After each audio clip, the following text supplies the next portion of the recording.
people. Here is the midday news. First, the top stories. 4 burned to death in petrol tanker fire at Fidiwo near Abeokuta. House of Rep Speaker issued deadline to committees to submit 2017 budget report. Tinubu says attempt to pit President Buhari against Osinbajo has failed. Presidency targets wealthy Nigerians in proposed tax drive. In foreign, Ivory Coast former First Lady freed of crimes against humanity, and Cambodia bans human breast milk exports to women in the US. Good afternoon, I am Lolade Sanyaolu, bringing you the news in detail shortly. And now the news in detail. 4 people have been burned to death in an accident involving a petrol tanker which overturned at Fidiwo in Ogun State. The accident occurred around 2:35 p.m. on Tuesday when the tanker, which was on top speed, suddenly overturned, spilled its contents and caught fire. 4 of the 6 persons on board the tanker were burnt beyond recognition, while 2 others who survived the crash ran away. Spokesman of the Ogun State Traffic Compliance and Enforcement Court Trace, Babatunde Akibi, says the accident was caused by overspeeding by the tanker's driver. The number plate of the tanker, according to him, could not be ascertained as it was burnt to ashes, while bodies of 4 persons burned to death were taken away by their colleagues who raced to the scene. About an hour later, a car ran into the burnt tanker. Akibi blames the second accident on dangerous driving and impatience by the driver of the car marked AGL 958XL. 3 people aboard the car sustained slight injuries. Ogun State government has asked the presidency to transfer some of the federal roads in the state to it for upgrading and reconstruction. Some of the federal roads include Ijebu-Ode to Ekpe and Papalanto to Shagamu interchange, among others. Governor Ibikunle Amosun made the call while addressing newsmen at the governor's office in Abeokuta, says that his administration had already awarded the contract for the reconstruction of Shagamu to Ogijo to PW contractors with the approval of the presidency. The governor also explains that the state government had already conducted a survey of these roads, including the Lagos-Ibadan Expressway, which is under construction. The governor also warned against erecting of structures on the state government-acquired land along Abeokuta-Shagamu interchange axis, saying that such structures will be demolished.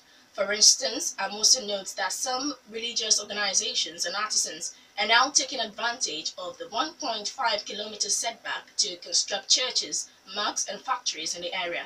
The governor also says that the laying of cable from the newly completed power plant at Kobakpe near Abeokuta has begun. Senate has suspended its consideration of the 27 nominees as Resident Electoral Commissioner (REC) for the Independent National Electoral Commission (INEC).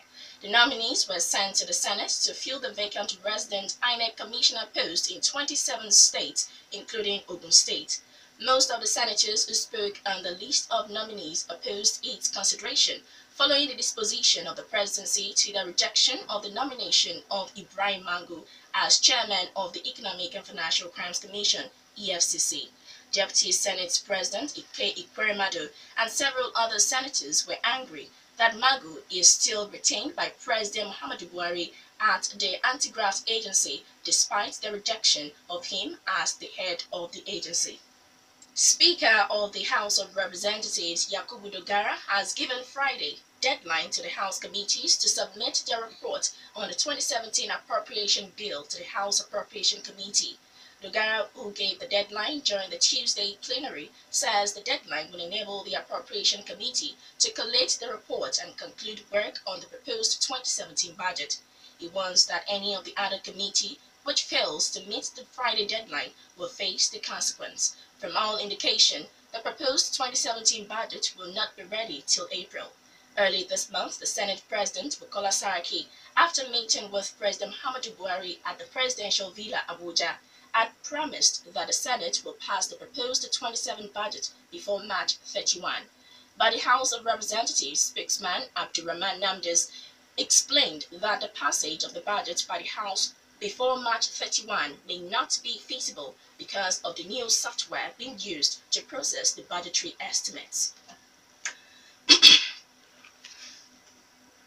National APC leader Asiwaju Bola Tinubu says a recent attempt made to pit President Muhammadu Buhari while he was receiving medical treatment in London against Vice President Yemi Osinbajo have failed. Tinubu speaking in Lagos at the 9th annual Bola Tinubu colloquium to mark his 65th birthday recalls that during the period, Osinbajo performed creditably as Buhari's loyal subordinate. He applauds Buhari for meticulous complying with the provisions of the Constitution in temporarily transferring powers to his deputy while he was leaving country for London. During the period, Tinubu says that critics attempted to create a division between Buhari and Osinbajo. The APC leader commended both Buhari and Osinbajo for forging themselves into a formidable team to manage their different background, faith, and professional. More than 140 people have died from the meningitis epidemic in 6 states in the north and the Federal Capital Territory. 80 of the deaths were recorded in Zamfara State and 23 in Sokoto State. About 1,000 persons were infected by the disease. Director of Nigerian Center for Disease Control, Dr. Nasir Gwazu, who made this known, says the death toll is expected to rise. The disease, according to him, will get out of control if it spread to crowded places like refugee camps and prisons.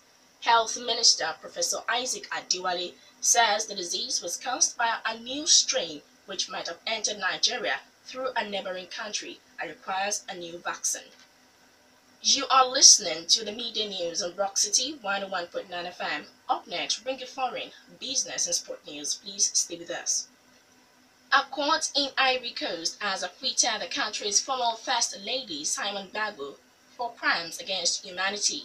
The charges related to the violence that followed the 2010 presidential poll when her husband, Laurent, refused to accept defeat to Alassane Ouattara.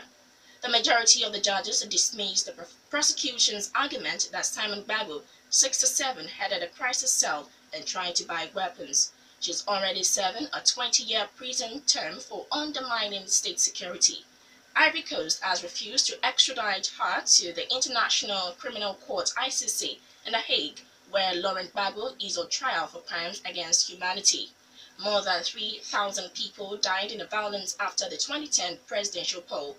Laurent and Simone Bagbo were arrested in 2011 after troops stormed a bunker where the pair had taken refuge in the main city, Abidjan. Some Cambodian mothers have been selling their breast milk to women in the US, in a controversial practice that has now been banned. But the case has raised questions about whether these women had been exploited or empowered by this enterprise. For the past 2 years, dozens of women have been supplying their excess breast milk to a company called Ambrosia Labs. The company has been processing and selling the milk in the US, marketing at US mothers who have problems producing milk for their babies.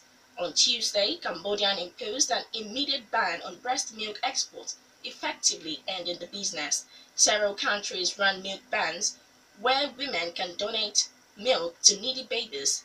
Breast milk is also sold via websites and private networks and is a thriving niche industry despite some countries' restrictions. Ambrosia says they only hired mothers who had breastfed their babies for at least 6 months, the minimum as recommended by the World Health Organization (WHO), and limited mothers to 2 submissions a day. Presidency says it is finalizing arrangements to embark on an aggressive drive to widen the nation's tax net to reduce the dependence of the economy on oil revenue. Finance Minister Kemi Adeosun, speaking at a colloquium to mark the 65th birthday of Asiwaju Bola Tinubu in Lagos, says the proposed tax drive will target several people, especially wealthy Nigerians who she accused of developing a habit of not paying tax. She explains that the ratio of Nigerians' tax regime, which she puts at 6%, is one of the world's lowest. The minister recalls that when Tinubu, as a governor of Lagos State, started widening the tax net of the state, which then made him very unpopular. Today, the minister says the internally generated revenue of Lagos State is largely financing its ambitious infrastructural projects. In sports, Coach Gunnar Ross says the Super Eagles may stop playing friendlies in London from now on because of problems in obtaining visas for staff and players. The Super Eagles played Senegal in North London last Friday, drawing 1-1, but a second scheduled match against Burkina Faso on Monday had to be called off. The Nigerian Football Federation (NFF) said 7 Burkinabe players failed to secure British entry visas. Ross said several of his players also found themselves unable to travel, including Kingsley Madu and Musa Mohammed. The coach suggests that friendlies and training camp be arranged on mainland to Europe to avoid further difficulties. That was the midday news, and just before we go, the major stories once again. 4 burns to death in petrol tanker fire at Fidiwo near Abeokuta. House of Rep Speaker issued deadline to committees to submit 2017 budget report.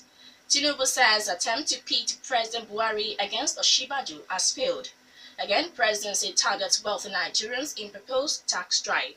On the foreign scene, we reported that Ivory Coast former First Lady freed of crimes against humanity, and Cambodia banned human breast milk exports to women in the US.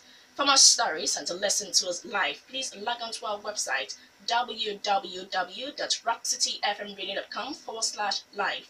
Thank you for listening. I am Lolade Sanyaolu. Good afternoon.